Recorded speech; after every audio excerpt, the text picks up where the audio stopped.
The following is a presentation of TFNN. Live at TFNN, the Power Trading Hour, with your host, David White. Now, the author of The Path of Least Resistance and the Tech Insider, David White. And welcome to a beautiful and gorgeous Monday, July 23rd, 2012. Today is International Is It Hot Enough for You Day. And actually, it's not international. I think it's just the U.S. And yes, that's an egg cooking on the street. I don't know where I got that picture. It's somewhere in Google. But even it was so hot today that Burger King was singing, "If you want it your way, cook it yourself." There were a whole bunch of them I was looking for from Johnny Carson. I just couldn't get them. I got distracted by all the great Karnak jokes, and almost were going to do a few of them, but maybe I forgot how racy Johnny Carson was back in the 80s and 90s. Most of them ended up, the ones I found on the internet were pretty racy, but kind of funny, and I didn't know exactly who'd written all those jokes, but come to find out there was a small guy, and I think his name was Williams, and a tall guy, his name escapes me right now, in the Smokey and the Bandit movies. They were the guys that were always trying to get Coors beer up. Maybe I'll think of his name here soon, but real big tall guy, probably 6'8" or so, comedian, and a small guy about 5'5", wrote a lot of songs, wrote the theme from The Love Boat. I think it was named Williams, Steve Williams, something. Well, anyway, I think about it, but apparently the tall guy is the guy that wrote all those Karnak jokes. So I'll have to think of his name. Maybe I'll internet search him while I'm gone. The only reason I know that is I was listening to an interview with Penn Jillette of Penn and Teller fame yesterday, and they were talking to this guy, and he was talking about the first time he met this real tall guy, and I can't remember his name. I'm sure it's in the Smokey and the Bandit thing. I'll find it at the break and bring it back up. Anyway, it is hot. It is, Paul Williams. I think that's his name. Yeah. Sidekick to Bert, yes. He talked about going through 20 years of vodka and cocaine. Apparently he's been dry for the last 20 years.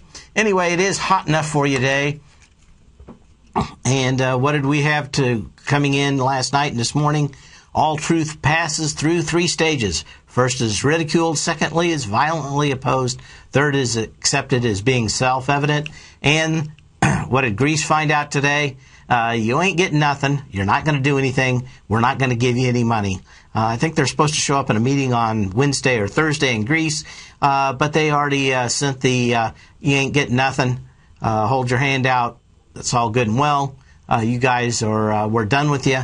And the market reacted fairly strongly because I guess we started seeing the bonds in Spain move.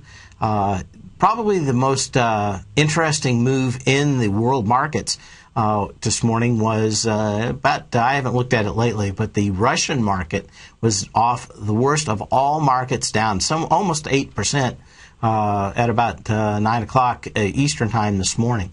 I haven't tracked it as the markets tried to get a little bit better. Some of this I subscribe to options rollover. A lot of times you get some volatility back in here. But I noticed that financial entertainment shows had a copious amount of people all saying, oh, you got to buy everything today. We're getting a huge discount on all these big names. You've got to buy GE today. You've got to buy Procter & Gamble. You've got to buy these big names, and you've got to buy them today because you're not going to get another chance. I don't watch TV a lot. I actually have it on, but normally I just have on the closed captioning on it, so I can't be subjected to all their ranting and raving. Reading about it is a little easier, I suspect. But we are off a little less than 15 points. We're off almost 25 points on the S&P. I suspect and have been suspecting that we are in for some huge volatility. From what I'm looking in the marketplace for the last few days of my newsletter, I basically said I would not be surprised if we open up one day and find ourselves down 50 to 80 S&P points all in one day. The markets set up are very jittery. I think maybe we've got a little bit of plunge protection team, a little bit more of option rollover tomorrow. But we had a 25% pop in the VIX as we opened up this morning.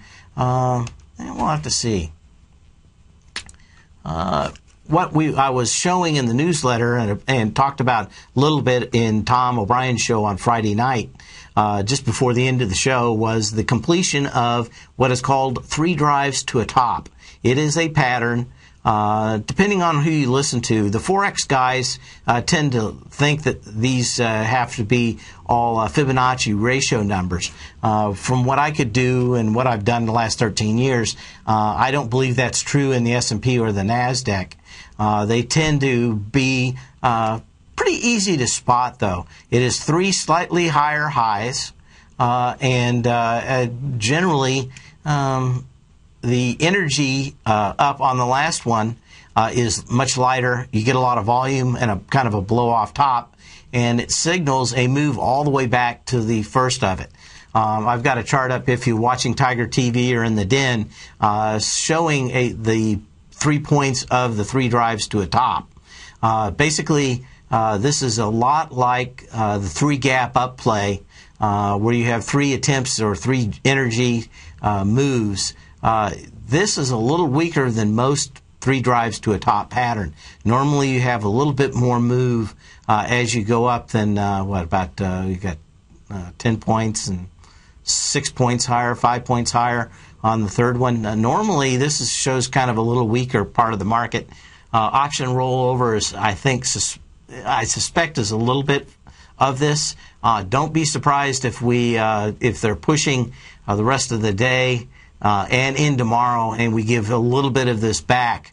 After I suspect we push a little higher and they sell a few more options in the morning, options rollover will be over. And I suspect that the hopium of the Fed coming out next Tuesday and throwing a bone to the market is highly overrated. But I think a lot of people are pushing that idea that the Fed is going to do something.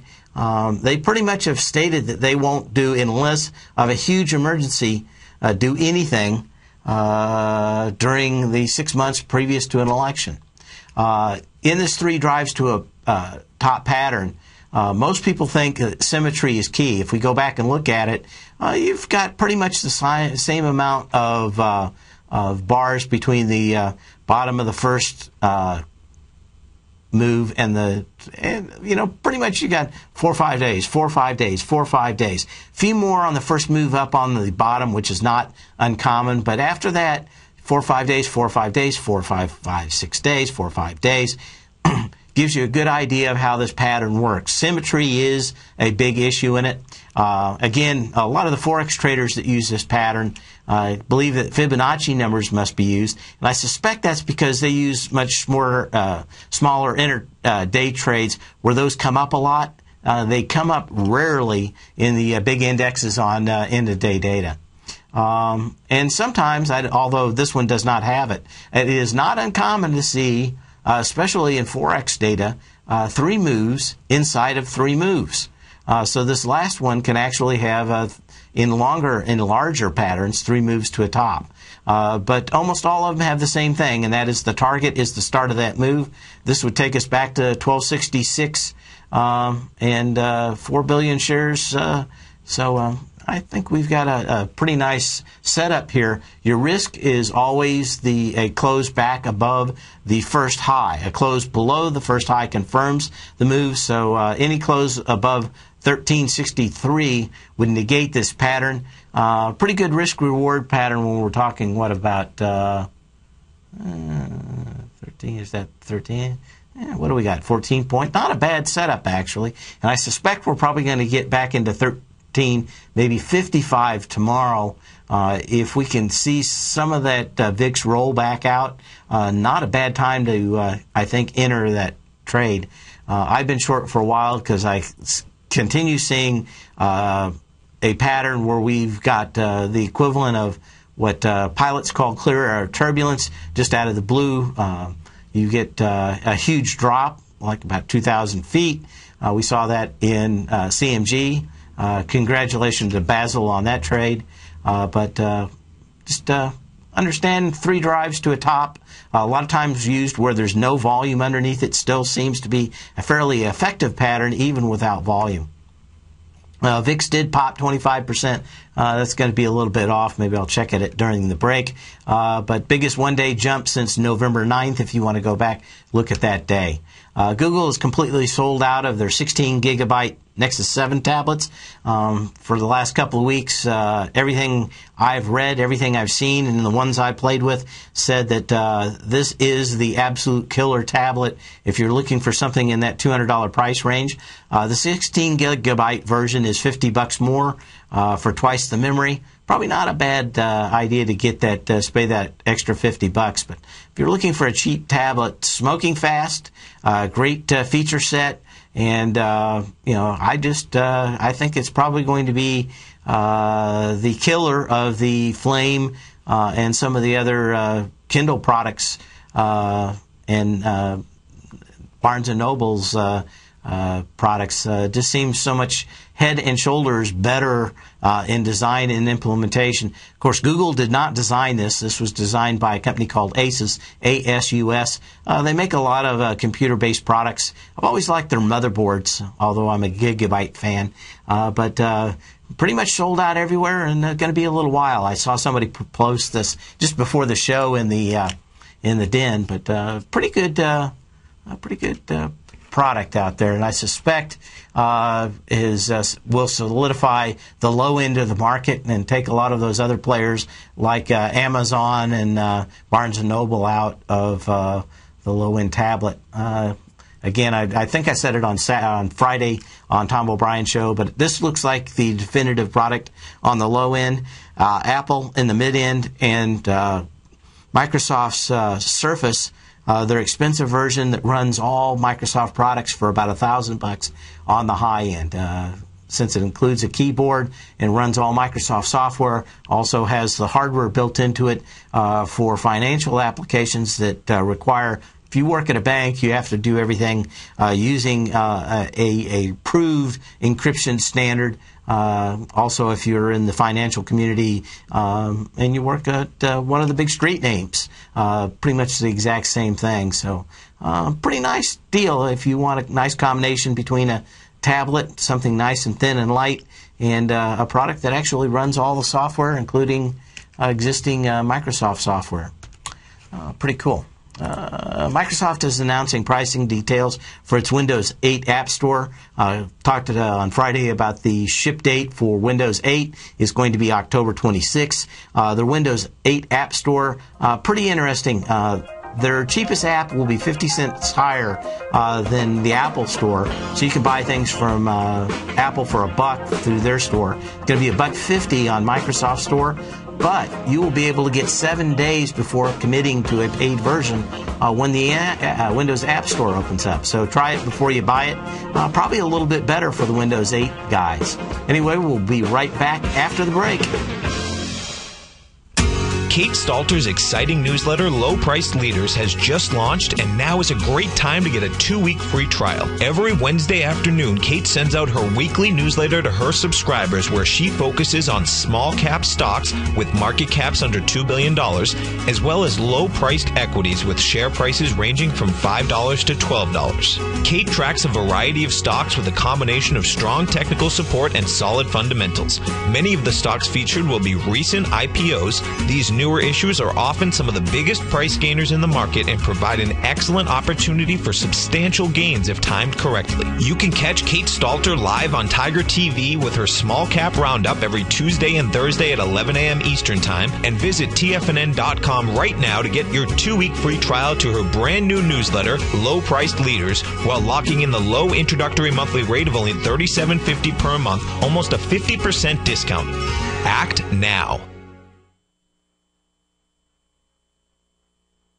With the launch of Tiger TV, TFNN has brought our programming to the next level. With Tiger TV, you can gain access to each host's charts and computer screens as they host their daily stock program. Whether it's Tom O'Brien, Steve Rhodes, Basil Chapman, Ken Shreve, Kay Stalter, David White, Larry Pesavento, Victor Jones, or Daryl Martin, you can catch all of our technicians hosting their programs live and archived on Tiger TV for your viewing pleasure 24 hours a day, 7 days a week. If you haven't checked out Tiger TV, then visit TFNN.com and see what you're missing.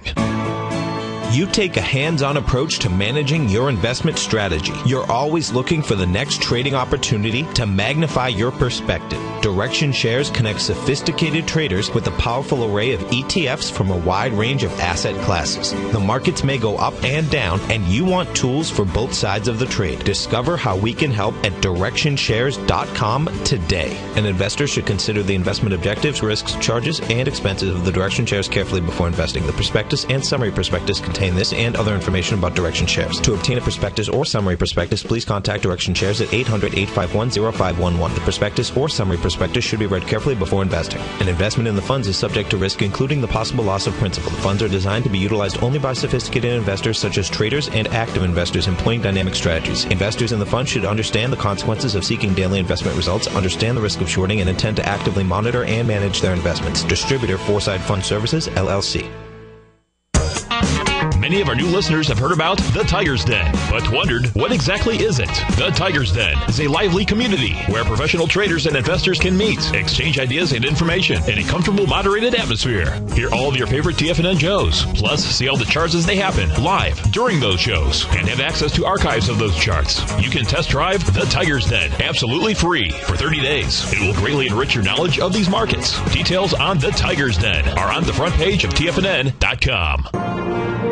Millionaires are made every day. The fact is, living your dreams is possible. Someone, somewhere is going to get rich. My recommendation is, let that be you. Each day, someone is making the decision to better themselves and creating a plan to fulfill their financial dreams. Let that be you. The key to turning dreams into reality is to take massive action. Let that be you. I'm Steve Rhodes, co-host of the Money Master Show with Tom O'Brien, seen daily at TFNN, and I can help you with your journey to great wealth. I'll show you how to create the ultimate financial edge, a set of tools, insights, and strategies that are part of my daily newsletter service, Mastering Probability. You'll have direct access to me by phone, email, and my private library of trading and investing secrets for 30 days with an unconditional money-back guarantee. I'll take your trading to the next level. Click on my name, Steve Rhodes, on the homepage at TFNN.com and turn your dreams into reality. Mastering Probability, folks. Let that be you.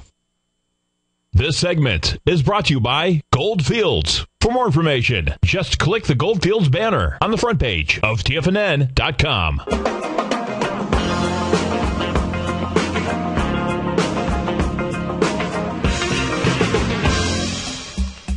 As we come back, the gentleman I couldn't think about was Pat McCormick. He was the guy that wrote, one of Johnny Carson's head writers, wrote all those Karnak jokes. And I had a bunch of them, and they were all too dirty to tell on the show, even now. So I'm wondering how they got through those. You always hear those stories about Johnny Carson and Dolly Parton and all the other girls on there. I always wonder how much they're true. I guess I'll have to look them up on the Internet because, of course, I believe everything you find on the Internet. Anyway, there was a nice picture of the guy. You probably might remind or know who he is if you watched enough, or well, let me put it this way, if you're old enough. Can't imagine anybody under the age of 30 would know. But anyway, what we've got, we talked a little bit about the cities in California going broke last week. Stockton's mayor, Ann Johnson, basically, this is a quote, "We didn't have projections into the future for what the cost might be. I learned that you don't make decisions without looking into the future." I mean, how could anybody rise to the level of a major city like Stockton, California, and ever say something like that? Nobody gave a thought of how it was eventually going to be paid for, says Mr. Dees, the city manager. Really? I mean, these guys were giving off and signing up contracts so that senior police officials were going to, and I'm not talking about the chief of police, I'm talking about, probably the top 50 guys in the department were going to end up with $400,000 and $500,000 retirement plans. Now that they're going broke, I would imagine that we're going to eventually be here in Florida asked to pay for these ridiculous contracts that should have never been signed. But just continues to go on that way. Going to be a huge week, maybe, for IPOs, and they may be able to hold this market up one more week. They're trying to push a bunch of these out. Half of the IPOs last week got pulled. A couple of the decent ones, or more decent ones, came out. I'm still looking at Kayak as the next Groupon. But the other one, which is FIVE, F-I-V-E, might be a better one out there. We'll have to see how it operates over time. AmREIT is going to come out this week. It's a REIT and operates the neighborhood community shopping centers. I guess those are coming back. Very tiny $51 million operation. Vast Software. I'm a big fan of their software. I don't know whether or not almost all these same companies that write software for PCs have the same curve, ballistic curve, and that is they'll write good software and they keep just patching it till eventually it gets so big and bloated that it doesn't make sense to have anymore. I used to use AVG. Vast has come along and seems to be much better. Eventually someone will come in after them, but they never seem to last so long. I'm saying a big net to AVST, which I think has a bunch of Russian programmers behind it, hence the net. Chuy's Holdings, a Mexican restaurant chain with 36 locations in Texas and Midwestern USA. After CMG, I'm wondering whether these guys are going to get out the door. Tiny one at $70 million. Del Frisco's Restaurant Group, high-end steakhouse operator, 32 restaurants, 18 states, $105 million. I don't know. Restaurants may be tough to get out this week. E2 Open provides on-demand supply chain management software to large enterprises. Plans to raise $75 million. Might keep an eye on this one. I'm not going to be playing it at the Open or anything. But this one has at least an opportunity, I think, maybe to do something. Hyperion Therapeutics, HPTX is going to be the symbol. Treatment of urea cycle disorders and hepatic. I have no idea how that...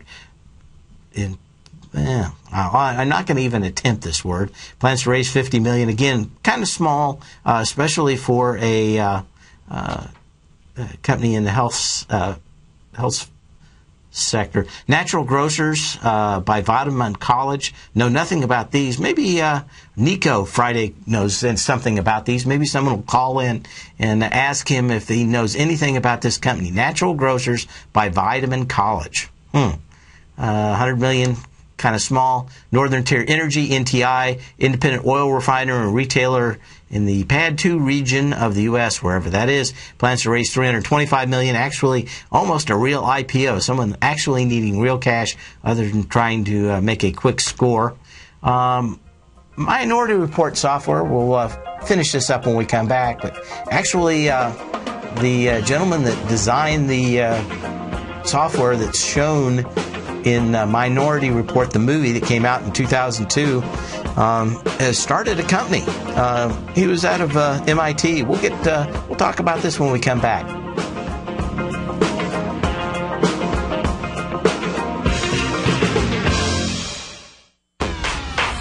Would you like a personal update from Tom O'Brien as to what equities he's trading and what his daily trading plan is before the market opens each morning? Every market day, Tom O'Brien sends out his daily newsletter, Market Insights, to hundreds of subscribers that rely on his daily recommendations when it comes to navigating these highly volatile markets we're dealing with. As recently as May 21st, Market Insights subscribers closed out all 5 open positions for a combined profit of over 68% in one day. Profits ranged from 6.5% to over 24%, and all of these trades had been initiated within the previous 30 days. Now is the perfect time to get a 2-week free trial to Tom O'Brien's explosive trading newsletter, Market Insights, an $85 value. Tom breaks down the market each morning with his market take and provides trade recommendations including precise stops and target profit zones, leaving nothing left to guessing. Log on to TFNN.com today and sign up for your 2-week free trial. Make sure you're a subscriber the next time Market Insights subscribers close out multiple winning trades. Take action and sign up for your free trial today.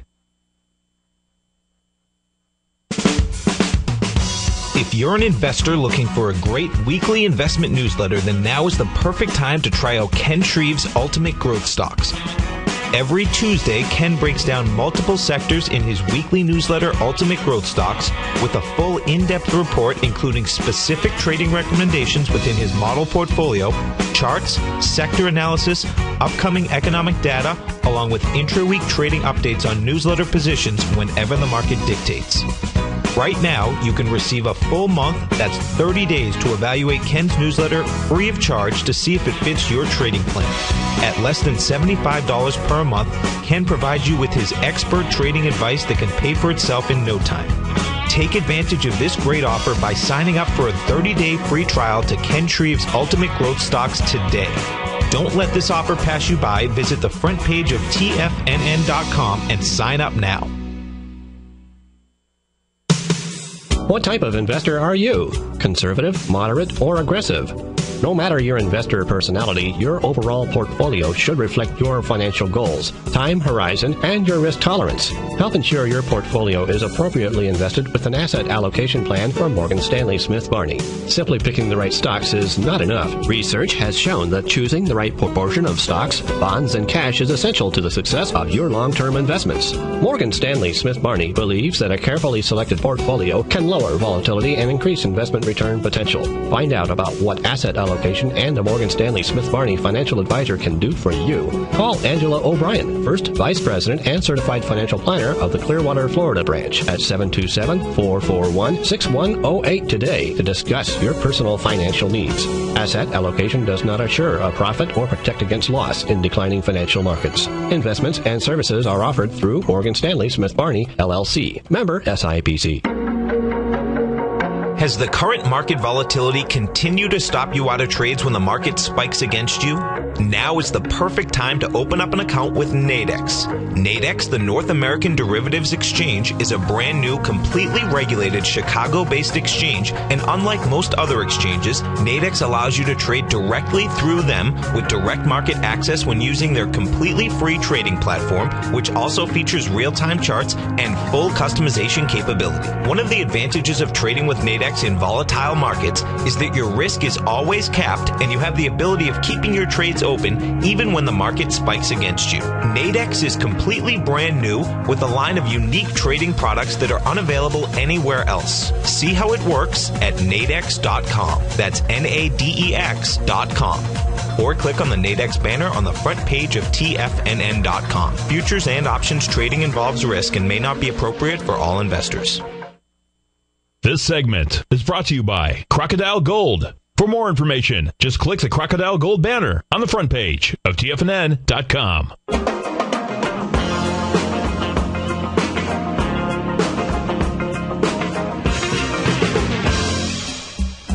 If anybody hasn't seen it, Minority Report, I think it's a 2002 movie that had by Steven Spielberg.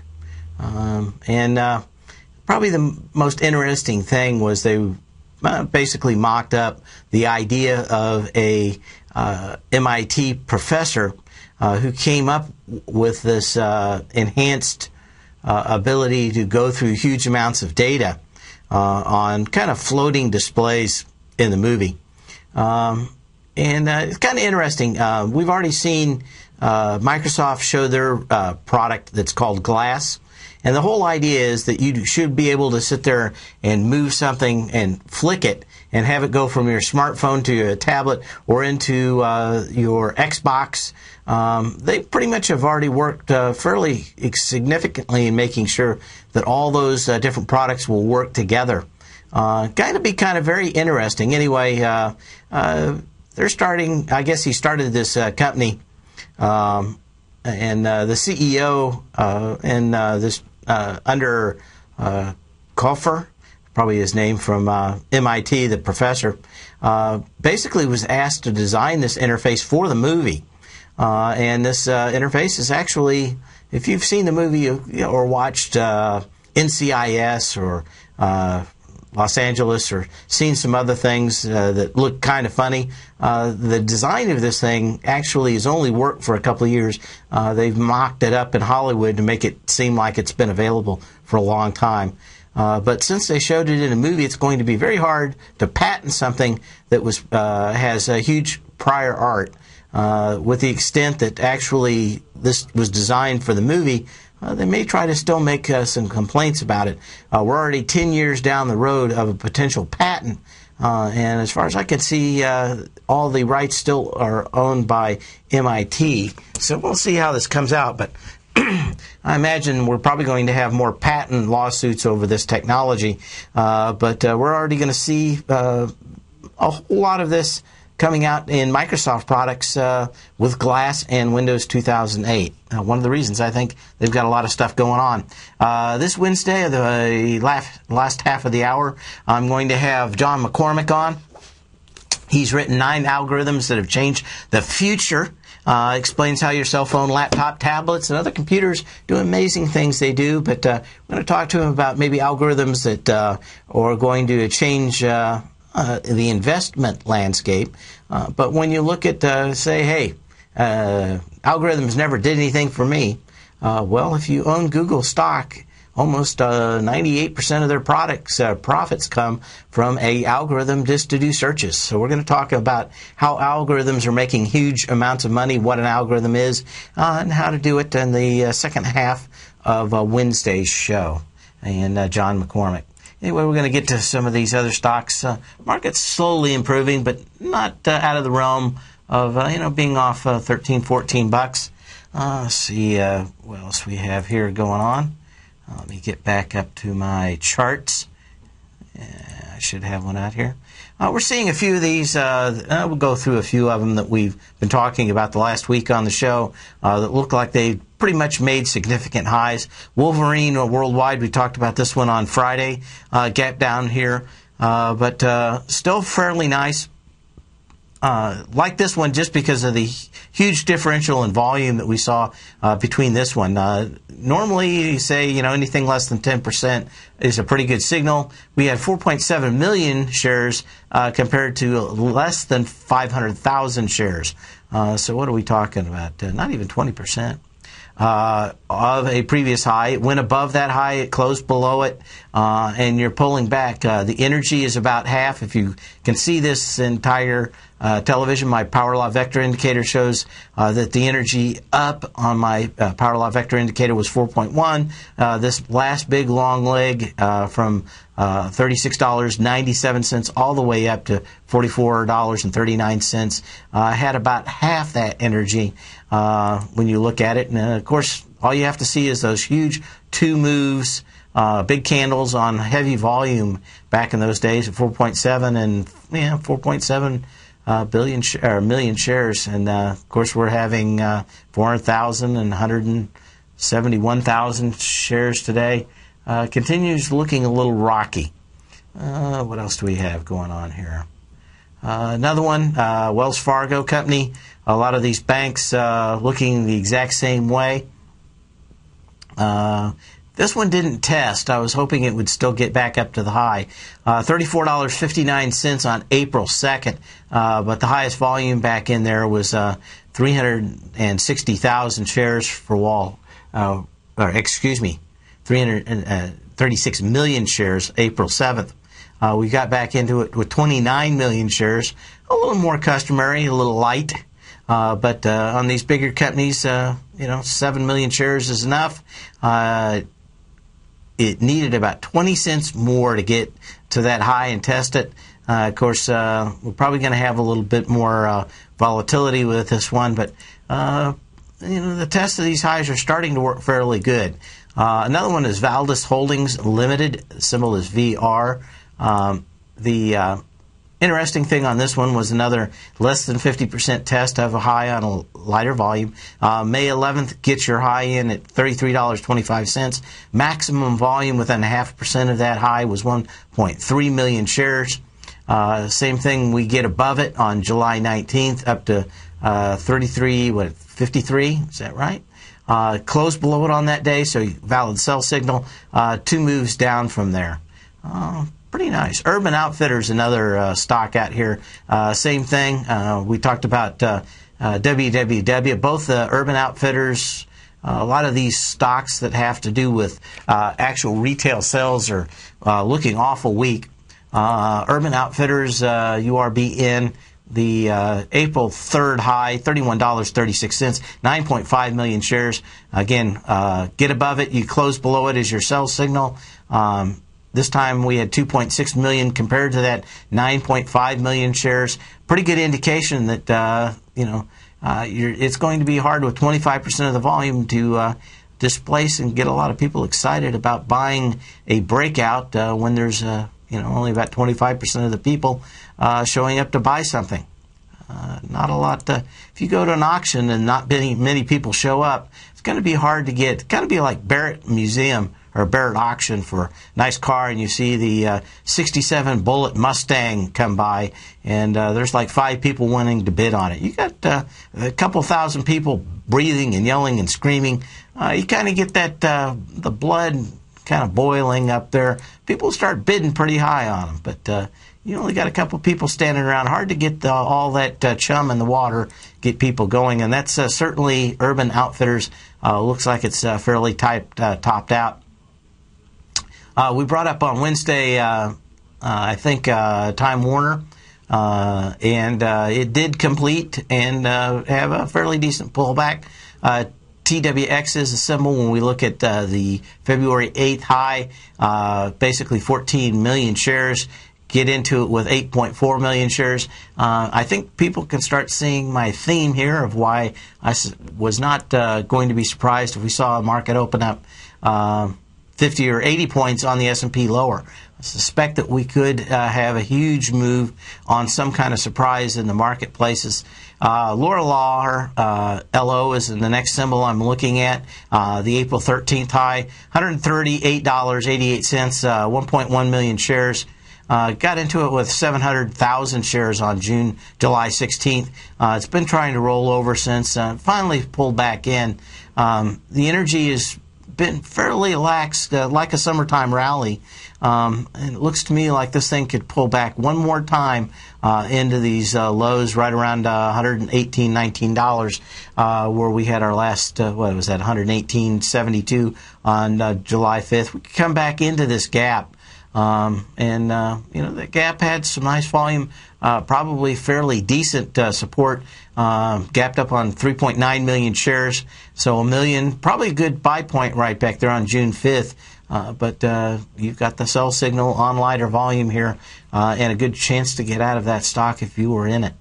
Nordstrom, we were talking about these stocks that look like especially retail sales stocks, mall stocks maybe for a better explanation, look like that they come up and hit fairly light volume. Nordstrom, JWN, had a huge gap down day. That was on the 11th of May, gap down on 6.5 million shares. Finally got back up and hitting the top of that gap a few days ago on July 19th, 1.6 million shares.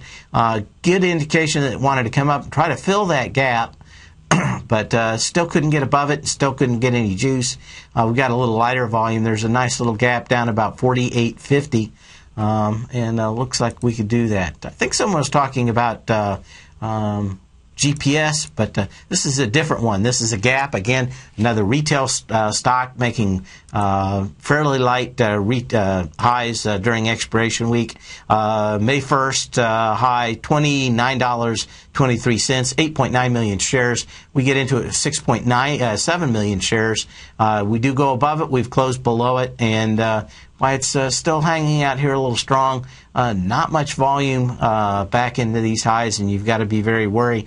The gaps back at $26.50 are open. Not the trade of the century, but almost all these stocks look like they could pull back into these previous gaps or weak parts. We brought up Cinemark last week also. This is the May 10th high in Cinemark. CNK is a symbol on it. May 10th, $4.45, 2.4 million shares. You, of course, get to that, go 2 cents higher on July 19th, and only on 1 million shares compared to that 2.4 million shares. Fairly decent rollover. Of course, kind of a tight trading range of about $3.50, but no real indication that you were going to have any kind of volume to break out that previous high. Nothing more than a nice big trading range with a a high volume low that looks like it has every opportunity back here at $20.99 of being retested. Let's see what else do we have here. Canadian Railway. I noticed several railway companies getting into this kind of pattern. I'm wondering if it's because of the lack of coal and coal burning. We see natural gas come up. A huge amount of railway transportation has been coal, and whether or not these coal company or these train companies are going to continue to hurt on the lack of coal and coal distribution.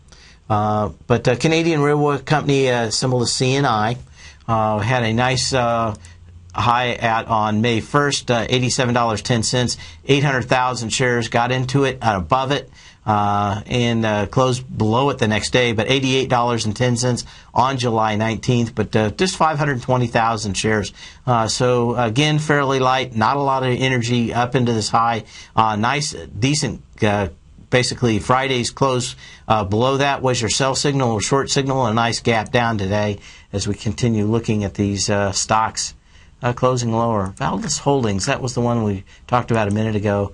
Reinsurance and insurance coverage in property, marine, and specialty lines. Try to learn something every day on those. We've got a couple of minutes left. I wanted to get into a couple of other stocks here that looked kind of interesting. In the meantime, why don't you give me a call at 877-927-6648. We've got plenty of time to get to your particular stock here today. We've got a question for Baidu, and we'll take a quick look at that, BIDU. We've got what looks like could be a high volume low that needs to be retested in Baidu. All the numbers in China continue to be moved down, and this looks to me like just another ratchet, but you've got that high volume low at $99.71 on July 17th, 10 million shares, sticks out there like a sore thumb. You haven't had any sign of strength since that low, even though it was a nice little hammer. We kind of got back into that level today. I would certainly not touch this at all until we get a test of that 99.71. But the numbers, of course, in the United States for GDP have been moved down. China, why they've done some economic incentives, it's still been light to this point, and they continue to move down GDP numbers. Last I heard was 7.9, then 7.5, and I think they moved it to 6.5 GDP, maybe over the weekend or Friday in China, and that continues to show weakness. And China hadn't really moved a lot with economic incentives, although they've done a few things, nothing like they've done in the past to really get the market going. I suspect that they like 6% growth, and maybe even 5% growth would be great for their country. They've, of course, been moving something like 20 million people every year into the cities, and inflation has become quite the problem. They may have gotten to the point where they just can't have that kind of growth and continued growth. But Baidu, B-I-D-U, I'd certainly look for that test of $99.71. Probably a good chance you're going to have a good buy point there. Are you looking for a precision edge in the market? Something that can stack the odds in your favor? Then look into Larry Pezzavento's new trading newsletter, Patterns, Profits, and Peace of Mind. In each weekly issue, Larry explains what's going to happen in the markets based on the pattern he sees developing and gives you actionable trade ideas based on those patterns. Plus, you'll get his detailed analysis on a variety of markets and sectors, including stocks, treasury bonds, the gold market, oil, the dollar, the forex market, and more. And you'll get the Technical Corner segment, which is a short but powerful weekly training session on trading. You'll get access to all the patterns Larry is seeing in the markets, plus the Astro Harmonics and powerful Bradley stock market model that Larry utilizes for less than $5 a day. An extremely potent combination that will give you just the edge you've been looking for. Try patterns, profits, and peace of mind absolutely free for 2 weeks. Go to TFNN.com and click on the free trial link at the top of the page. That's an $85 value, yours free when you register right now. Get Larry's patterns, profits, and peace of mind and get the edge you've been looking for. In just December of last year, the price of gold was down over 10%. In today's highly volatile gold market, you need someone in your corner that understands the complex relationships that exist within the price of gold, as well as within a variety of gold equities. Whether it's the South African gold miners and knowing how the rand-dollar relationship will affect their bottom line, or understanding how John Paulson's $5 billion trade in the GLD can move the market, Tom O'Brien gives you the direction you need to become a better trader each week in his newsletter, The Gold Report. With over 20 individual equities covered and almost another 20 on the potential watch list each week, in addition to covering the XAU, HUI, GLD, and dollar, The Gold Report is a great source for any trader that is looking to be diversified in today's volatile gold market. For your 30-day free trial to Tom O'Brien's Gold Report, log on to TFNN.com today. Don't miss out on this great offer. Act now. David White's newsletter, The Technology Insider, is focused like a laser on finding the next big things in technology. If you had invested only $10,000 in Microsoft in 1986, you'd have been a millionaire by 2000. Disruptive technology like Microsoft's is the key to these massive long-term profits, and the Tech Insider is the vehicle from TFNN to capitalize on these opportunities. This is the go-to newsletter that identifies, monitors, and profits on mostly little-known cutting-edge companies with great long-term prospects. David's experience is as an inventor of Emmy-winning animation products for TV and Hollywood that propelled a company public. Match that with 14 years as a full-time trader, and he's uniquely qualified to guide you through the light-speed world of ever-evolving high-tech. If you're ready to ride the next big technology bull market for less than $40 per month, log on to TFNN.com and get your 2-week free trial to the Technology Insider. Get in on the ground floor of the next big thing today. Time is the great equalizer of all mankind. Time doesn't care about winners or losers, who succeeds or fails. Time only cares that you played the game. Question: are you playing the money game? Is your money working as hard for you as you are for it? I'm Steve Rhodes, author of Mastering Probability, a daily trading and investment newsletter service, and we're celebrating our 1-year anniversary. In year 1, we generated a 30% profit. Plus, I provided 26 hours of live coaching to my clients. My daily newsletter service is available by 8 a.m. each day and covers the stock, futures, currency, and commodity markets, along with all the current patterns that you can trade. Each newsletter is packed with education, and it's yours for as little as $3 per day. And for the next 30 days, you can try it risk-free. Click on my name, Steve Rhodes, on the homepage of TFNN.com and begin your journey to great wealth today. If you're waiting for a better tomorrow, remember this: today's tomorrow will soon be yesterday, and your clock is ticking. Mastering Probability. Now is your time. This segment is brought to you by TFNN. Test drive all the newsletters for free at TFNN.com.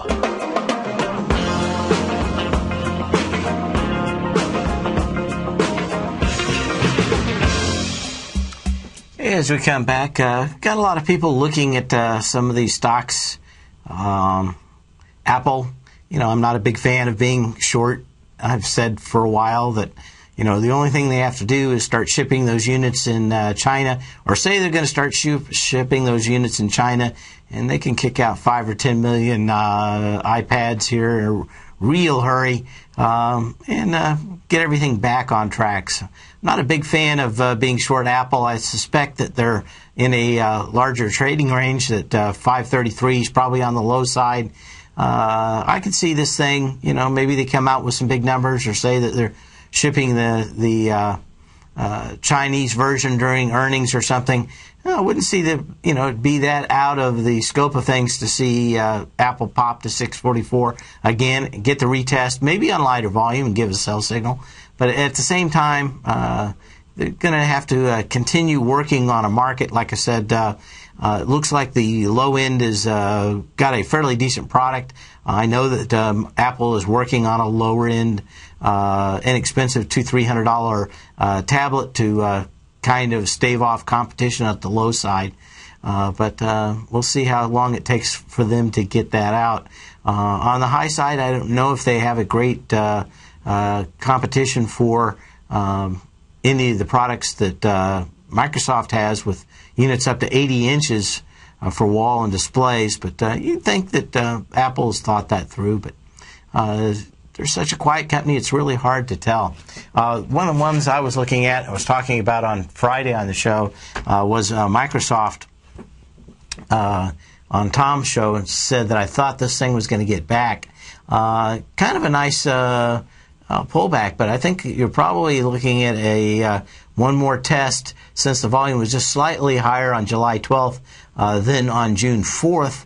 Although it didn't come down and touch that low, I think you still need that $28.32 level hit. I think we're probably going to get into that here in the next few days, although I suspect that we're going to have some fairly massive support in a lot of these lows, or close to these lows, with all the new stuff Microsoft's coming out. So I think that there's better stocks out there to be short. When we look at Intel, since they're kind of semi-warning, wrong chart, INCC.